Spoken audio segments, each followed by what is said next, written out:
Hello friends, एक बार फिर से बहुत बहुत स्वागत है आप सभी का हमारे चैनल प्राइम आउटरीच में। और बिजनेस लर्निंग के अंदर आज हम पहुंच चुके हैं डे 13 के अंदर। सो डे 13 बाकी दिनों की तरह बहुत इंटरेस्टिंग है, बहुत नॉलेजफुल है। सो प्लीज वीडियो को स्किप मत कीजिएगा, एक एक सेकंड देखिएगा और अगर कोई पॉइंट समझ में नहीं आता है तो वीडियो को दोबारा से रिप्ले करके देख लीजिएगा। डे 1 से लेकर के डे 12 तक की वीडियोस आपको प्लेलिस्ट के अंदर मिल जाएगी। सो स्टार्ट करते हैं आज के टॉपिक के साथ। फ्रेंड्स, लास्ट वीडियो में हमने समझा था कि अगर बिजनेस करना चाह रहे हैं तो भारत में रजिस्ट्रेशन या जिसको कहें बिजनेस रजिस्ट्रेशन गवर्नमेंट के लॉ के अकॉर्डिंग कराना कितना जरूरी है। अब बात यह आती है कि कौन सा रजिस्ट्रेशन कराएं। बहुत सारे काफी सारे तरह के रजिस्ट्रेशन होते हैं, तो कौन सा वो सही तरीका है मेरी कंपनी के अकॉर्डिंग, क्योंकि मैंने नया बिजनेस स्टार्ट किया तो कौन सा रजिस्ट्रेशन मुझे कराना चाहिए मेरी कंपनी के अकॉर्डिंग। आइए वही डिस्कस करते हैं। फ्रेंड्स, कुछ 3 से 4 तरह के रजिस्ट्रेशन होते हैं, जिसमें कि सबसे पहला होता है सोल प्रोप्राइटरशिप, सेकंड होता है पार्टनरशिप रजिस्ट्रेशन, थर्ड होता है एलएलपी, फोर्थ होता है प्राइवेट लिमिटेड कंपनी रजिस्ट्रेशन और फिफ्थ लेवल पे आता है लिमिटेड। वो बहुत बड़ी बात होती है, लिमिटेड को हम डिस्कस नहीं करेंगे। हम सोल प्रोप्राइटरशिप, पार्टनरशिप, एलएलपी और प्राइवेट लिमिटेड कंपनी रजिस्ट्रेशन को डिस्कस करेंगे। सबसे पहले सोल प्रोप्राइटरशिप, जैसे कि नाम भी आ रहा है सोल मतलब अकेला। अगर आप बिजनेस अकेला स्टार्ट कर रहे हैं या किसी बिजनेस के अंदर आप किसी तरह कोई पार्टनर नहीं चाहते तो सबसे पहले स्टार्टिंग कीजिए सोल प्रोप्राइटरशिप के साथ में। अब आपका बिजनेस का स्केल छोटा है, अभी आप टेस्टिंग कर रहे हैं, but as per the government law आपको कहीं ना कहीं रजिस्टर्ड होना जरूरी है। तो सबसे पहले सोल प्रोप्राइटरशिप का रजिस्ट्रेशन कराइए। लिंक के अंदर मैं आपको वेबसाइट का लिंक दे दूंगा कि कहां से जाकर के आप रजिस्ट्रेशन कर सकते हैं। अदरवाइज मेरी रिक्वेस्ट यही होगी कि किसी नियरेस्ट सीए को आप हायर कीजिए, उनसे कंसल्ट कीजिए और उनके अकॉर्डिंग इस काम को करवाइए। बहुत ज्यादा पैसा नहीं लगता है, मुश्किल से 1000 से 2000 रुपए में सोल प्रोप्राइटरशिप का रजिस्ट्रेशन हो जाता है।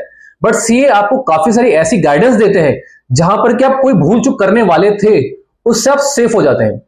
सोल प्रोप्राइटरशिप में आपके पास में एक उद्यम आधार का रजिस्ट्रेशन आएगा, साथ ही साथ आप चाहें तो आप जीएसटी में भी रजिस्टर कर सकते हैं। शुरुआती दिनों में आपको जीएसटी में रजिस्ट्रेशन करने की जरूरत नहीं है।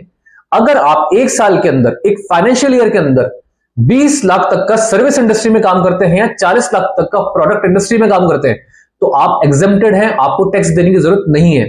ऐसा लॉज में लिखा हुआ है, ऐसा हमारा इकोनॉमिक बोलता है, जो भारत का एक संविधान चल रहा है।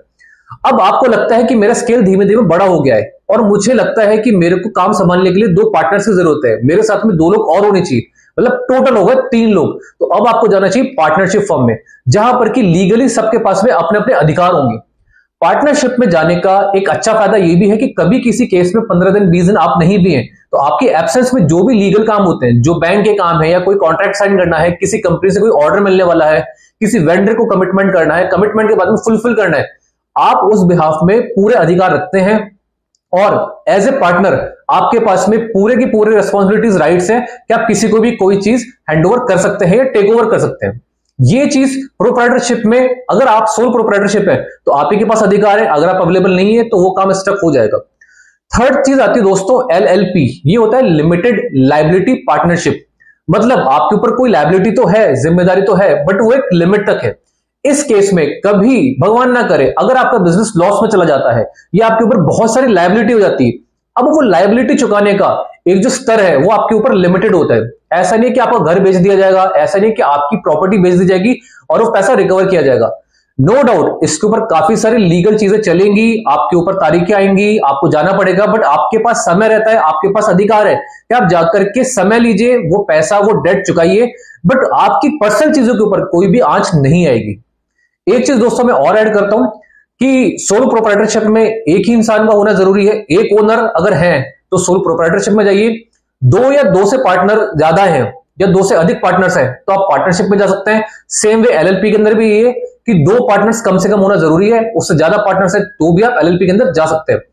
अब लास्ट आता है प्राइवेट लिमिटेड कंपनी। फ्रेंड्स, अगर आपका स्केल, आप बड़े स्केल में स्टार्ट करना चाहते हैं, आपके पास अच्छा कैपिटल है, 50 लाख, 60 लाख, 1 करोड़ रुपए, तो आप पार्टनरशिप में जा सकते हैं।